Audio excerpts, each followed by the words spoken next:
Salut les amis, je vous retrouve aujourd'hui pour réaliser un matériau procédural un peu particulier. On va faire un sol pavé, ce qui peut être vachement utile pour faire des paysages médiévaux par exemple, comme des villages typiques par exemple. Donc écoutez, sans plus tarder, on va commencer tout ça. Ok, donc nous voilà sur Blender, donc on va aller tout de suite dans l'espace de travail shading ici, et on va faire majuscule A dans Mesh, on va aller chercher un plan. On va tout de suite lui appliquer au moins 4 subdivisions de surface. Pour ça, on va faire CTRL 4. Ensuite, on peut aller dans les modificateurs ici et on va faire la petite flèche qui est ici. Et voilà, ou avant de faire ça, on va faire simple pour qu'on garde notre forme carrée, ça sera quand même mieux. Et on va faire la petite flèche qui est ici et apply. Ensuite, on peut refaire encore un CTRL 2 en simple et on va pouvoir garder cette subdivision-là pour en mettre plus ou moins en fonction de votre machine. Ça peut être sympa de pouvoir adapter. Ensuite, on va faire un clic droit Shade Smooth pour que la topologie soit un peu adoucie. Ensuite, on va cliquer sur New ici pour démarrer un nouveau matériau et on va se mettre ici sur Cycle. Alors, vous pouvez ici aller dans Render Properties ici pour vous mettre sur Cycle et bien sur votre GPU de base. Et ensuite, vous pouvez mettre un Sky Texture ici en cliquant sur la petite pastille qui est là. Vous allez chercher un Sky Texture et vous pouvez mettre les mêmes paramètres que moi ici si ça vous chante pour avoir une lumière d'ambiance un peu naturelle style extérieur. Ok. Donc ici, on a notre principal BSDF qui nous permet d'avoir ce matériau blanc uni ici. Vous voyez qu'on a une couleur de base blanche, on a une roughness qui, elle, va définir si la lumière se réfléchit plus ou moins précisément. Ça permet notamment de faire des sols plus ou moins mouillés. Et donc, il va nous falloir appliquer une texture ici pour pouvoir démarrer. Donc, on va faire majuscule A. Dans Search, on va aller chercher une texture de Voronoi qui est ici. Donc, je fais entrer et on va se la mettre à peu près ici. Donc, je vous laisse suivre les instructions que je vous mets à l'écran pour installer l'extension NodeWrangler. Donc, elle est déjà pré-intégrée dans Blender, donc elle est gratuite, donc vous pouvez y aller sans réfléchir. Et donc, on va faire ici un petit CTRL-T et pour mettre un moyen de coordination pour la texture. Et on va utiliser objet sur notre vecteur. Donc, j'enlève le mapping parce qu'ici, on n'en aura pas trop besoin. Ok, une fois qu'on a ça, on va aller activer directement le displacement pour voir ce qu'on fait. Donc pour ça, on va aller dans Material Properties ici. On va aller chercher Settings qui est ici et on va se mettre en Displacement and Bump au lieu de Bump Only. Ensuite, ici, on va faire majuscule A. Dans Search, on va aller chercher un displacement qu'on va pouvoir se caser ici. Et on va envoyer la distance dans la hauteur ici, et on va envoyer le displacement dans le displacement. Donc on voit légèrement apparaître quelque chose ici, c'est encore très léger. Donc on va pouvoir augmenter un peu l'échelle de tout ça, vous voyez, pour que ça prenne un peu forme. Donc on va se mettre à 0,05, je pense, pour démarrer, ça va être bien. On affinera ça après si jamais. Donc ici, on va se mettre un color ramp. Hop, qu'on va se mettre ici. Donc le color ramp, lui, va nous servir à ajuster les zones de noir et de blanc sur notre texture. Si je me mets en aperçu ici en faisant CTRL majuscule clic gauche dessus, vous voyez qu'on a des zones de noir jusqu'au blanc.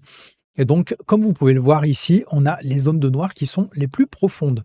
Donc ce qu'on va vouloir faire ici, parce que vous voyez bien que c'est les zones de pic qu'on a les plus profondes ici, on va simplement inverser ça. Donc on va prendre ici la petite flèche et on va mettre Flip Color Ramp. Et donc, vous voyez que ça nous a précisément inversé la chose et ça nous permet d'avoir les zones blanches sur le dessus. Et donc, on va pouvoir ramener légèrement notre pastille ici vers la gauche pour amplifier un peu les zones de noir. Ok, et on va pouvoir aussi éventuellement le faire légèrement avec notre pastille de blanc parce qu'en fait, de base, cette texture n'est pas en blanc pur. Donc, on peut se mettre par exemple 0,015 simplement pour amplifier très légèrement les blancs. Je vais me remettre sur mon nœud principal. On va commencer à déformer un peu tout ça. Donc déjà, on va enlever un peu de la randomness sur notre Voronoi parce qu'on veut avoir quand même un pattern qui soit pas complètement rectiligne, mais quand même un peu. Donc on peut se mettre, je pense, à 0,5 et pareil, on affinera si jamais.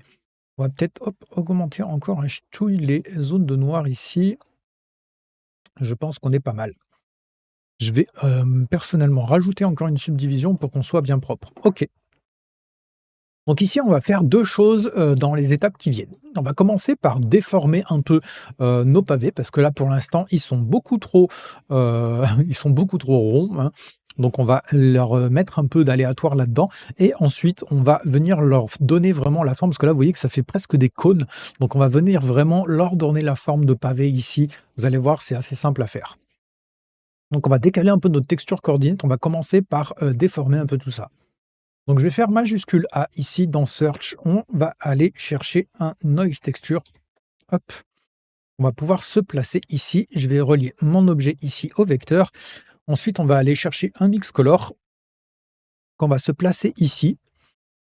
Hop, de mix, je passe à Linear Light. C'est le mode de fusion qui va bien pour faire ce genre de truc, hein. Vous pouvez y aller sans trop le penser. Et donc ici, après, donc on met notre noise dans l'entrée B. Et notre facteur ici va gérer le degré en fait de déformation ici. Donc si je le mets à 0, il y a 0 déformation. Plus je vais à la droite, plus la déformation va être abusée. Donc on va éviter d'aller trop à droite. Et donc ici, on va réduire peut-être légèrement l'échelle de notre noise, parce que vous voyez que ça reste une texture, hein. Donc on peut faire tous les réglages ici et ça va agir sur la déformation, hein. On va peut-être légèrement augmenter les détails, la roughness des détails, peut-être même 0,7. Pour l'instant, on est plutôt bien comme ça. Donc vous voyez que ça prend forme, hein, on commence à avoir un peu l'idée de pavé. Par contre, vous voyez qu'on a toujours cette forme très presque pointue ici, ce qui est un peu dérangeant. On n'a pas trop l'habitude de voir ça dans nos paysages de villages médiévaux.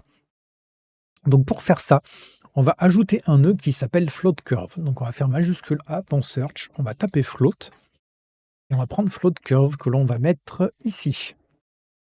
Donc on aurait pu utiliser ici, dans notre color ramp, le mode de transition. Ici, vous voyez qu'on est en linéaire. On aurait pu passer par exemple en B-spline, qui rend la chose un peu plus douce, mais on a moins le contrôle qu'avec le float curve qu'on va utiliser ici. Donc je repasse en linéaire. Et ici, on va pouvoir cliquer sur la courbe ici pour placer une pastille supplémentaire et on va la tirer à peu près ici. Peut-être un peu trop. Et là, vous voyez que ça vient comme bomber, en fait, ça fait comme la forme de la courbe ici, hein, ça vient comme bomber nos pavés. Donc on va le jauger et on va rajouter une autre petite pastille ici qu'on va venir ramener vers le bas pour adoucir la zone ici en bas, vous voyez, pour que la transition soit pas trop violente.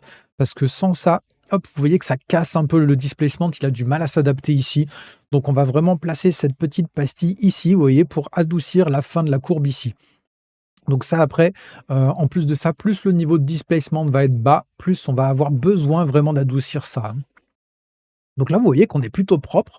On commence à avoir l'idée de pavé plutôt pas mal. Donc par contre, on peut baisser éventuellement l'échelle de notre displacement ici. On va se mettre en peut-être 0,2, c'est un peu trop bas. 0,3, je pense que c'est plutôt bien. Donc là, vous voyez que ça prend vraiment forme. On a des pavés qui commencent à être vraiment satisfaisants.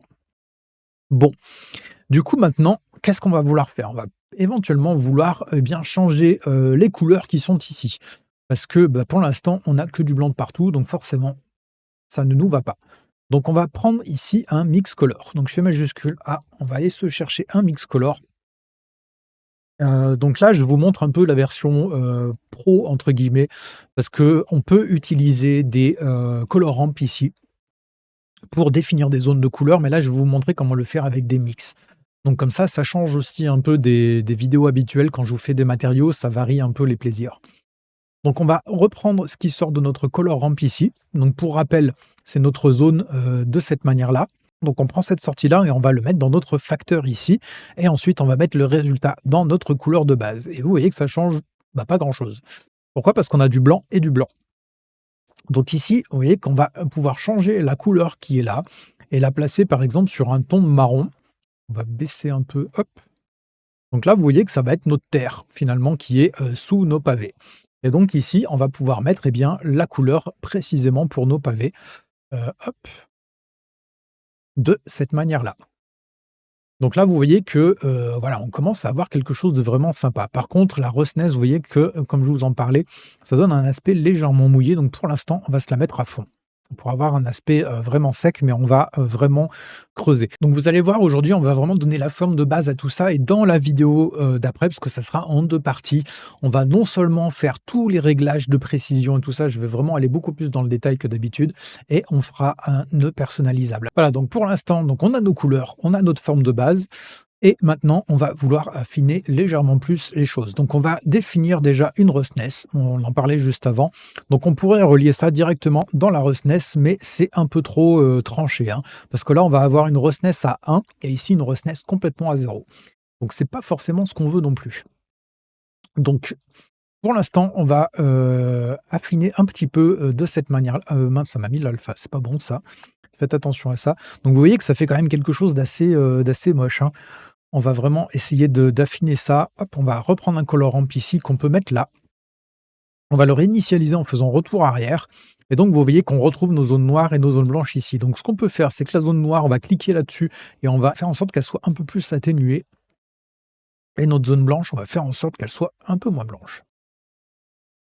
Et ici, on peut éventuellement y ramener pour que nos pierres soient plus blanches. Et vous voyez, c'est toujours quand même plus sympa d'avoir des pierres un peu plus sèches et d'avoir une zone légèrement humide, en dessous. Donc là, pour l'instant, c'est un peu trop. Vous voyez qu'on peut régler du coup comme ça, hein, hop, et donc ici, on va peut-être y faire légèrement moins. Voilà, comme ça. Je pense qu'on est bien. Ici, par contre, on peut peut-être augmenter les détails de la déformation. Je crois pas ça qui est peut-être mieux, ouais. Moi, j'aime plutôt bien comme ça. OK, et on va pouvoir donc continuer. Donc là, ce qui nous manque également, je crois qu'on a encore peut-être un peu trop de roughness là, ou pas assez. Voilà, comme ça, on est plutôt pas mal. Donc après, voilà, vous pouvez jauger vraiment comme vous voulez, hein. Moi, je vous montre le principe là. Après, c'est à vous de voir. Donc ici, maintenant, ce qu'on va pouvoir faire, eh bien, c'est rajouter ce qu'on appelle une normale. Donc la normale, ça va rajouter des détails un peu sur, voilà, notre matériau au global. Donc on va rajouter ici un nœud bump qu'on va pouvoir mettre là. On va relier, hop, encore une fois, ceci à la hauteur de notre bump. Ça fonctionne un peu comme le displacement, hein, dans l'idée. Et on va relier la normale dans la normale. Donc pour l'instant, ça ne change rien parce qu'en fait, on a une distance très faible. Donc ici, on va la monter à 1, ça va la mettre à fond. Et à partir de là, eh ben, on va la jauger un peu. Donc ici, on a une distance à 1. Donc en fait, en gros, on a la force globale ici. Et la distance, en fait, ça va faire que ça va faire des choses plus ou moins, adoucies, vous voyez? Donc, plus elle est, élevée, plus ça va être, sharp, on va dire dans le pour le terme anglais, et plus on va la baisser, plus ça va être smooth pour prendre le terme anglais. Donc on va se mettre à 0,1 par exemple, et là vous voyez que ça renforce, un peu tout ça. Donc ça donne quand même quelque chose de sympa. Après on pourrait vouloir appliquer la même chose qu'au displacement ici. Donc éventuellement, pour avoir quelque chose d'un peu plus adouci. Donc ça, c'est à vous de voir, ce que vous préférez. Moi, c'est vrai que j'aime bien là pour le coup, pour mettre un peu plus de détails, bah, voilà, faire quelque chose de comme ça. OK, donc maintenant, ce qu'on va vouloir faire, c'est, bah, rajouter des détails ici, hein, pour notre terre, hein, parce que là, pour l'instant, c'est un peu, la misère. Donc on va aller prendre un, noise texture, hop, qu'on va se caler ici. Je vais renvoyer mon objet ici. On va plutôt le mettre là, ça sera plus propre. Voilà. Et donc on va remettre un colorant pour pouvoir, eh bien, le régler un peu plus et on va envoyer le facteur ici. OK, donc ça nous donne notre texture de base qu'on va utiliser pour notre terre. OK. Par contre, bah, forcément, je veux avoir de la terre uniquement dans ces espaces-là et pas du tout là où il y a mes pierres. Donc il va falloir pour ça qu'on utilise un masque. Vous voyez qu'ici, on a déjà un masque qui est quasiment tout prêt. Vous voyez que ici, on a des zones blanches et des zones noires, donc c'est quasiment ce qu'on veut. Donc on va faire un contrôle majuscule D sur notre colorant ici. On va l'inverser parce que, la zone blanche, c'est là où ça va afficher notre, texture ici, et les zones noires, ça va être là où ça ne l'affichera pas, pardon. Donc on va simplement flipper les colors à nouveau. On va se mettre ici et on va renforcer un peu plus les noirs, hop, ici, et renforcer un peu plus les blancs. Parce que là, on est vraiment sur un masque, hein. Donc on va vouloir vraiment affiner et juste avoir une transition propre ici, parce qu'on va vouloir, eh bien, que la terre remonte légèrement sur notre pierre. Donc pour ça, on va passer en base spline, comme je vous en parlais tout à l'heure. Pour avoir quelque chose de plus doux, ça va nous permettre de rajouter une pastille ici en faisant CTRL clic gauche et de la ramener un peu légèrement à gauche. Et vous voyez que ça nous permet d'avoir vraiment une transition, très, très, cool ici. Donc on va vraiment pouvoir la jauger comme ça avec nos pastilles, vous voyez, pour avoir un masque, vraiment propre. Donc voilà, on va veiller à avoir, hop, quand même quelque chose d'assez homogène au niveau des blancs ici, hein, pour que on ait bien notre texture, présente de manière, correcte de partout. Une fois qu'on a notre masque ici qui est prêt, eh bien, on va devoir le mixer avec ça, pour que ça affiche ça uniquement dans les zones blanches ici.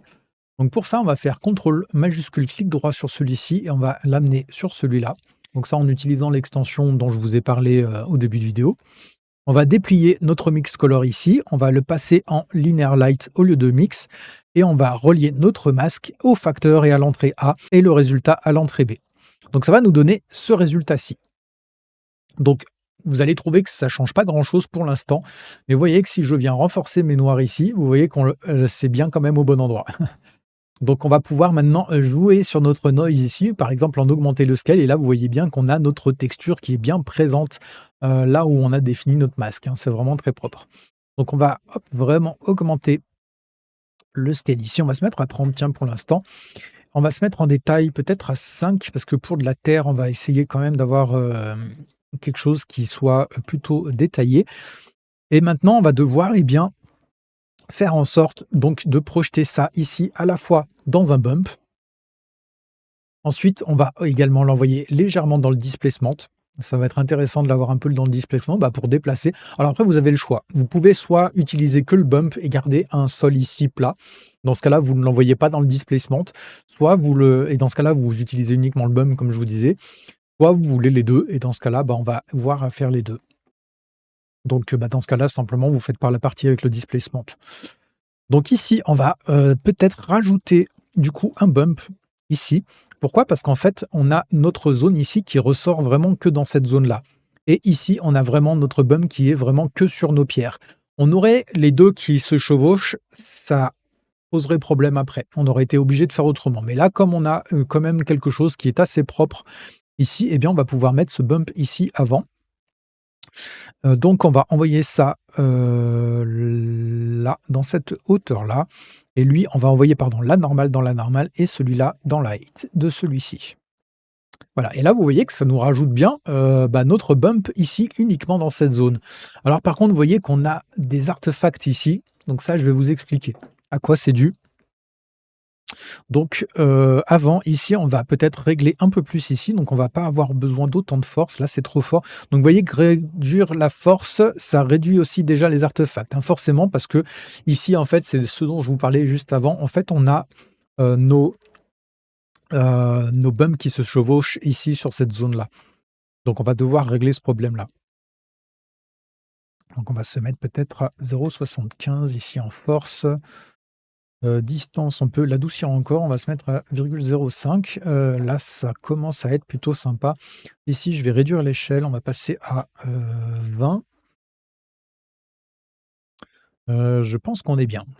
Donc vous voyez que ça prend forme, hein. OK, donc du coup, je vous disais, on va devoir, resserrer légèrement notre masque. Alors 2 solutions, parce que moi, j'aimerais bien quand même avoir ma couleur de ma terre qui remonte un peu quand même sur mes pierres.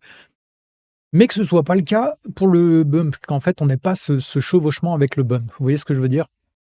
Donc pour ça, on va être obligé de faire 2 masques différents pour ça, tout simplement.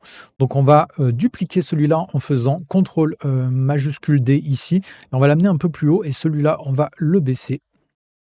Ah ça j'ai chopé ce qu'il fallait pas. Donc celui-là, on le baisse. Hop et on va pouvoir ici resserrer notre masque, hop, uniquement pour notre bump, comme on disait. Alors je me demande si c'est pas dû aussi à mon displacement qui manque de topologie ici. Ah oui, c'est ça. Là, j'ai mon displacement qui manque de topologie, c'était pour ça. Je me demandais d'où venait ce problème, donc on va, hop, ajuster un peu mieux.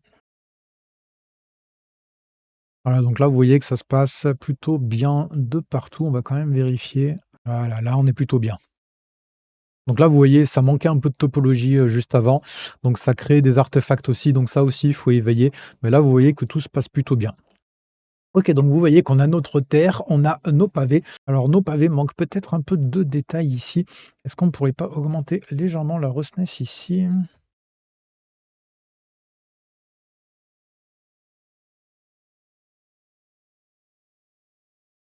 Non, ça va pas jouer sur l'échelle. Qu'est-ce que ça dit?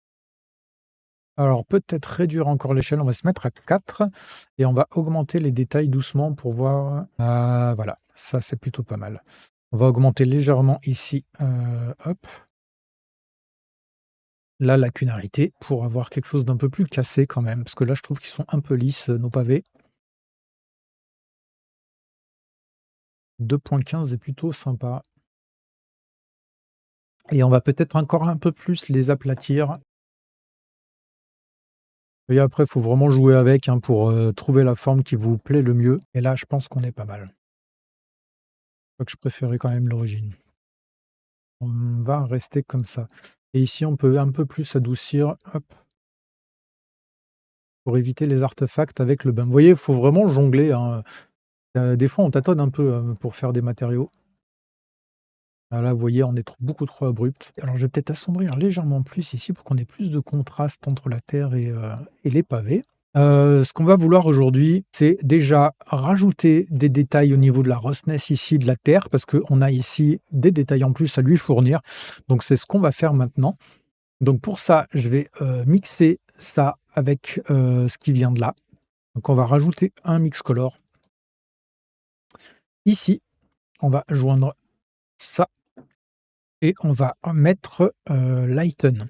Alors pourquoi lighten? Parce qu'en fait, on a déjà des zones claires ici qui nous intéressent, pour, ce colorant plat et on a ensuite une autre zone claire ici, qui nous intéresse. Donc on va simplement, hop, ajouter les 2 avec le lighten. Donc vous voyez qu'on peut vraiment ajouter les 2 et là, ça va nous permettre de contrôler directement la force ici, vous voyez, avec le facteur, et bien, de ce qu'on ajoute, dans le, comment dire? Pour la terre. Donc on va se mettre éventuellement à 0,15. Je pense que ça peut être pas mal parce que vous vous rappelez, on veut que ça fasse un peu plus humide quand même ici et on va se remettre là et donc ça nous ajoute des petits détails, hein, alors ça reste léger, mais en tout cas ça rajoute des petits détails un peu de partout dans la terre. Donc maintenant ce que j'aimerais aussi, c'est, éventuellement ajouter, un peu de variation de couleur, parce que là, nos pavés ont tous exactement la même teinte. Donc on va rajouter légèrement de, valeur à ça. Donc on va dupliquer ce colorant avec majuscule D, on va le réinitialiser avec un retour arrière et on va utiliser la sortie color ici. On va la relier à notre facteur ici. Donc je me mets en aperçu dessus et là, vous voyez qu'on a uniquement des zones de couleurs ici. Donc simplement, on va décaler ce mix-là, on va le dupliquer là avec majuscule D et on va le mettre ici. Donc ici, ça va nous faire rentrer ces couleurs-là en entrée A et on va faire rentrer ces couleurs-là en entrée B. Donc ici, au lieu de mix, on va se mettre en, multiply et de cette manière-là, on va pouvoir, amplifier, vous voyez? Ça va multiplier donc notre couleur ici par la zone sombre, plus ou moins sombre. Vous voyez que celui-ci est un peu plus sombre ici et donc on va pouvoir jauger ici, si on veut, plus ou moins, eh bien de comment dire? De contraste entre les différents pavés. Et là, on va pouvoir amplifier ici, ce phénomène-là. Vous voyez, en jouant sur nos pastilles ici, on va pouvoir venir renforcer nos blancs et nos noirs et vous voyez qu'on a quand même comme ça des pavés, de couleurs un peu disparates. Simplement ici, pour régler notre roughness, on va rajouter un nœud mat. Pour régler la roughness en général, parce que là, vous voyez qu'on n'a plus accès, à notre paramètre ici. Donc on rajoute un mat ici, on va le passer en multiply et de cette manière-là, on va pouvoir, utiliser notre valeur ici pour, rajouter de la roughness. Plus on monte, alors on peut aller jusqu'à 2 éventuellement, vous voyez que tout devient absolument sec et là, plus on va descendre et bien plus on va avoir ces valeurs, échangées. Et vous voyez que si je vais proche de 0 et bah, tout sera complètement, détrempé. Donc ça me permet vraiment d'avoir quelque chose de propre là-dessus. Donc vous voyez qu'on commence à avoir quelque chose de sympa et donc ici, on pourrait remettre notre nœud mapping que l'on avait à l'origine. Donc on va le faire vite fait. Majuscule A, on va aller chercher le nœud mapping qui est ici. On peut se le placer là et on va l'envoyer dans toutes nos entrées vecteurs ici. Et de cette manière-là, on a un scale qui est ici qu'on va pouvoir utiliser. Donc, vous pouvez prendre d'ailleurs juste un nœud value que vous pouvez mettre là également. On va le mettre sur 1 et on va le relier à notre échelle ici. Comme ça va agir sur les 3 axes en même temps et là, vous pouvez changer directement l'échelle de votre matériau. OK, on va juste faire un ou 2 petits réglages supplémentaires parce que là, la forme ne me convient pas. Donc on va simplement, ici réduire l'échelle, de notre noise pour donner une forme de base beaucoup plus, probante, on va dire. On va augmenter ici le facteur de déformation pour vraiment venir plus déformer, les pierres que venir ajouter du détail pour l'instant. Donc ici, on peut augmenter par contre, le nombre de détails. Hop, on va encore baisser, peut-être un peu trop pour le coup. Vous voyez, essayer de trouver un juste milieu, de cette manière-là. Là, l'idée, c'est vraiment de déformer la forme de base et après on ajoutera des détails. Voilà, et maintenant on va les baisser pour, que ça fasse moins bombé. Hop, on va pouvoir éventuellement ramener ça pour les faire un peu plus plats. On va se mettre peut-être à 0,3 ici, au niveau du linear line, peut-être 0,3 ici, et là je pense qu'on est pas mal pour la forme de base. Et après on pourra éventuellement jouer sur la roughness, vous voyez, pour, déformer un peu plus ou moins. Donc, voilà, 0,8 était pas mal. Donc maintenant on va pouvoir rajouter quelques détails, ici, et on arrêtera pour aujourd'hui ici. On va peut-être mettre la couleur de la terre un peu plus saturée pour qu'on la voit mieux. Hop, ça fasse un peu plus de contraste. Ici, ici je vais baisser ça, on va le augmenter pour avoir un peu plus de variété de couleurs. Voilà, on est pas mal, et donc ici, on va pouvoir rajouter un autre, noise. Donc celui-ci fait notre déformation de base et on va pouvoir en rajouter un. Donc on va dupliquer celui-là, on va envoyer ça dans le vecteur de celui-ci. On va envoyer ça, hop, dans l'entrée A, et celui-là dans le vecteur là. Et donc du coup, celui-là, on va faire une échelle forcément beaucoup, plus forte, et on va juste, baisser énormément le facteur. Voilà, vous voyez, ça vient donner un peu cette granularité ici, qui est quand même plus sympa que ce qu'on avait juste avant. Voilà, donc on a déjà une belle base, donc on va s'arrêter là pour aujourd'hui, et puis donc la prochaine fois, on va, rajouter le displacement au niveau de la terre. On va, faire varier aussi, la roughness en fonction comment dire? Des pavés là, pour avoir plus de variété. On va rajouter des détails sur les pavés, parce que là on a une base, on a des pavés qui sont propres, tout ça, mais on va rajouter des détails dessus pour vraiment, rajouter des cassures, voilà, faire quelque chose de plus, varié, et il y aura éventuellement un petit dernier bonus, que je garde secret. Je ne sais pas encore si je vais mettre ça, la prochaine fois, je verrai. Mais en tout cas, voilà, on va vraiment finir tout ça propre la prochaine fois, et on créera donc le nœud, personnalisable avec tout ça, pour que vous puissiez le réutiliser, comme vous le voulez dans vos, projets. Sinon, il y a aussi mon outil Layered Material qui permet d'ajouter, des, couches à vos matériaux de manière ultra fluide. Donc, pareil, vous avez le lien en description, donc n'hésitez pas à aller checker tout ça, et puis sur ce, bah, écoutez, moi je vous dis à très vite pour un prochain tuto. Ciao!